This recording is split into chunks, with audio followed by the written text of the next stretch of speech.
बिस्मिल्लाहिर्रहमानिर्रहीम। नादरीन, मैं हाँ मुजाहिद शाकिर सरगाना। नादरीन, असी इस वक्त मौजूद हैं बागड़ सरगाना वस्ती दी रखाना आली। एक इत्थे साडा प्यारा जिहा भाई मोहम्मद अजहर उर्फ मिठा, जेड़ा कि एक शायर भी है ते एक गुलकार भी है। अज असां उन्हां दे नाल तुहाडी मुलाकात करे सां। मोहम्मद अजहर दे नाल तुहाडी अज मुलाकात करे सां। मोहम्मद अजहर दे हवाले नाल तुहानूं दसना चाहने आ कि ये बागड़ सरगाना दा इलाका है। ਇਹਦੇ ਇੱਕ ਟੁਕੜਾ ਜਿਹੜਾ ਜਿਹਨੂੰ ਅਸੀਂ ਕਹਿੰਦੇ ਆ ਉਹ ਵਸਤੀ ਦਿਰਖਾਣ ਵਾਲੀ, ਉਸ ਦਾ ਇਹ ਰਿਹਾਇਸ਼ੀ ਹੈ। ਮਿਹਨਤ ਕਾ ਸ਼ਖਸ ਹੈ, ਆਪਣਾ ਤੇ ਆਪਣੇ ਬੱਚਿਆਂ ਦਾ ਪੇਟ ਪਲੇਂਦਾ ਤੇ ਇਹਨੂੰ ਸ਼ੌਕ ਹੈ ਅਦਬ ਦੇ ਨਾਲ ਵੀ, ਸ਼ਾਇਰੋ ਸ਼ਾਇਰੀ ਦੇ ਨਾਲ, ਤੇ ਗੁਲਕਾਰ ਇਹ ਬੜਾ ਗਜ਼ਬ ਦਾ ਗੁਲਕਾਰ ਹੈ। ਮਜ਼ੀਦ ਅਸਾਂ ਅਜ਼ਹਰ ਭਾਈ ਨਾਲ ਮੁਲਾਕਾਤ ਕਰੀ ਸਾਂ ਤੁਹਾਡੀ, ਤੇ ਉਹਨਾਂ ਤੋਂ ਪੁੱਛਾਂ ਕੀ ਆਖਣਾ ਚਾਹੁੰਦੇ। अजहर भाई जी जी बिल्कुल। अजहर भाई बोलो, तुसी इरशाद फरमाओ। भाई उस्ताद तालिब हुसैन दाद दी आवाज़ है, चंद दौड़े मियां मुजाहिद दी फरमाइश ते तवज्जो करनी है।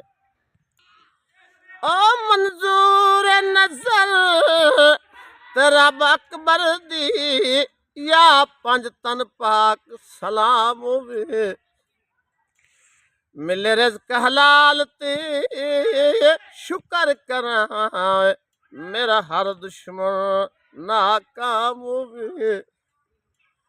वेखा रौनक नजफ दे वाली दी नल अरब जरूर कयाम होवे। आवे मौत अब्बास दी रोज़े ते यासीन दी तुरबत शाम होवे। वाह। ओ कुल दर्द मिटा मेरी जिंदगी दे, तक पीर अमीर दा नाम है। मेरे वसन दे कर इमकान पैदा या रब शबीर दा नाम है। जै पत्थर जले इस्लाम दी खातिर हुसैन असीर दा नाम है। यासीन ते करम दी नजर चकर ते आयत ततहीर दा नाम है। समझ के आकदियां डोडियां नू बई मूंह नाल मैं लैंदा वतियम। एडा कदर आला इंसान तनाई जेडी कदर करेंदा वतियम। अगला के घर दे तरकियां नू बई ओदा ना कढवाइंदा वतियम। यासीन खोटियां कौडियां हैं मैं लाल बड़ाइंदा वतियम। समझा लाए अपने लगदियां नू बई हर बशर बला बनवाइंदा। जेड़ा बनदा है जामिन जिंदगी दा मसे चार दिहाड़े तकदा। ओ जैनू आरिफ अपना समझ लवी, समझ लवी वे भाई ओ सज्जन उजाड़न वगदा।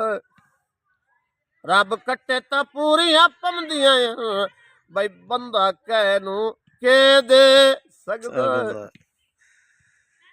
मेरी नौकरी दा अंदाजा करो नाल अरसा वेख हयाद। तेरे अजन पटोक संभाली वतदा है तेरा नौकर निकिया लाद।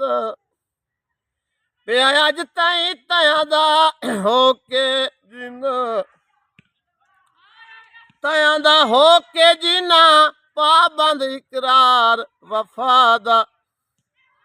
तैथू वखरे दर्द नू इल्म भी कोई नहीं किदे वसदा है मुल्क खुदा दा।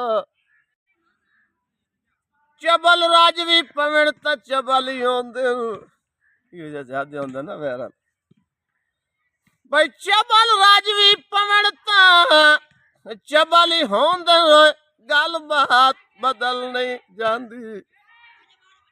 चिट्टे कपड़े पाके शोधियां दी औकात बदल नहीं जांदी। बेली छड़ भी वंजन तक कोई गल नहीं होए कह ਨਾਤ ਬਦਲ ਨਹੀਂ ਜਾਂਦੀ। ਬੱਟਾ ਸੋਨੇ ਦਾ ਕੁੱਤੇ ਦੇ ਗਲ ਚ ਗਤੀਏ, ਉਹਦੀ ਜ਼ਾਤ ਬਦਲ ਨਹੀਂ ਜਾਂਦੀ। ਤੈਨੂੰ ਸੱਜਣ ਬਣਾਈਦਿਆਂ ਮੈਨੂੰ ਨਾਗ ਨਾ ਲੜਿਆ, ਬਈ ਤੈਨੂੰ ਸੱਜਣ ਬਣਾਈਦਿਆਂ ਮੈਨੂੰ ਨਾਗ ਨਾ ਲੜਿਆ। ਮੇਰੀ ਸੰਗਤ ਨੂੰ ਲੀਕ ਲਵਾਈ, ਮੱਸੇ ਹੰਝੂਆਂ ਨਾਲ ਬੁਝਾਈ ਆਸ, ਅੱਗ ਹਿਜਰ ਦੀ ਬਾਲ ਵਿਖਾਈ। ਗਲਵੀਨ ਫਦਿਆਂ ਸ਼ਰਮ ਆਇਓਈ ਨਾ, ਕੀਤੀ ਇੰਜ ਦੀ ਲਾਪਰਵਾਹੀ। ਛੱਲੇ ਖੈਰ ਦੇ ਬਰਕਤ ਪਾ ਲੈਨੀ, ਚੰਗੀ ਸਾਡੇ ਨਾਲ ਤੋੜ ਨਿਭਾਈ। ਬਈ ਦੇ ਹਰਣ ਤਾਂ ਬੰਦਾ, ਹਰ ਕੋਈ ਦੁਸ਼ਮਣ ਮੁੱਢੂ ਸੱਜਣ ਤਾਂ ਹੁੰਦਾ ਹੀ ਕੋਈ ਨਹੀਂ। ਸੰਗੀ ਦਰਦ ਜ਼ਵਾਲ ਪੇੜ ਛੱਡ ਵੈਂਦੇ, ਕੰਡ ਮਗਰ ਖਲੋਂਦਾ ਹੀ ਕੋਈ ਨਹੀਂ। ਬਿਲਕੁਲ ਜੀ, ਤੁਸਾਂ ਸਾਡੇ ਇਲਾਕੇ ਦੇ ਜਿਹੜੇ ਮਸ਼ਹੂਰ ਮਰੂਫ ਜਿਹੜਾ ਸ਼ਹਿਰੋ ਸ਼ਾਇਰੀ ਦੇ ਹਵਾਲੇ ਨਾਲ ਤੇ ਜਿਹੜਾ ਗੁਲਕਾਰ ਹਨ ਮੁਹੰਮਦ ਅਜ਼ਹਰ ਉਰਫ ਮਿੱਠਾ, ਇਹਨਾਂ ਦੀ ਜਿਹੜੀ ਤੁਸਾਂ ਸ਼ਾਇਰੀ ਸੁਣੀ, ਇਹ ਮੁਹੰਮਦ ਅਜ਼ਹਰ ਉਰਫ ਮਿੱਠਾ ਤਾਲਿਬ ਹੁਸੈਨ ਦਰਦ ਦੇ ਇਹ ਸ਼ਾगिर्द ਹਨ। ਤੇ ਇਹਨਾਂ ਤੋਂ ਮਜ਼ੀਦ ਅਸੀਂ ਪੁੱਛਾਂ ਕਿ ਅਜ਼ਹਰ ਭਾਈ ਤੁਹਾਨੂੰ ਇੱਕ ਕਦਣ ਸ਼ੌਕ ਪੈਦਾ ਹੋਇਆ? ਮੈਨੂੰ ਬੜਾ ਅਰਸਾ ਹੋ ਗਿਆ, ਤਕਰੀਬਨ 20-25 ਸਾਲ ਹੋ ਗਏ।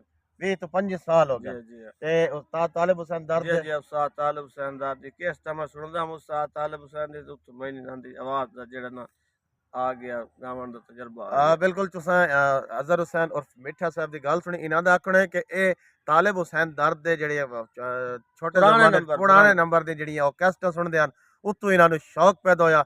ਤੇ ਅੱਜ ਜਿਹੜੇ ਇਹ ਸਾਡੇ ਇਲਾਕੇ ਦੀ ਮਸ਼ਹੂਰ ਜਿਹੜੀ ਹੈ ਉਹ ਸ਼ਖਸੀਅਤ ਬਣ ਗਏ ਤੇ ਇਹਨਾਂ ਦੀ ਆਵਾਜ਼ ਜਿਹੜਾ ਪੂਰੀ ਦੁਨੀਆ ਤੇ ਫੈਲ ਚੁੱਕੀ ਹੈ। ਲੋਕ ਜਿਹੜਾ ਮੁਹੰਮਦ ਅਜ਼ਹਰ ਉਰਫ ਮਿੱਠਾ ਦੇ ਨਾਂ ਤੋਂ ਬੜੀ ਅੱਛੀ ਤਰ੍ਹਾਂ ਵਾਕਿਫ ਹੈ।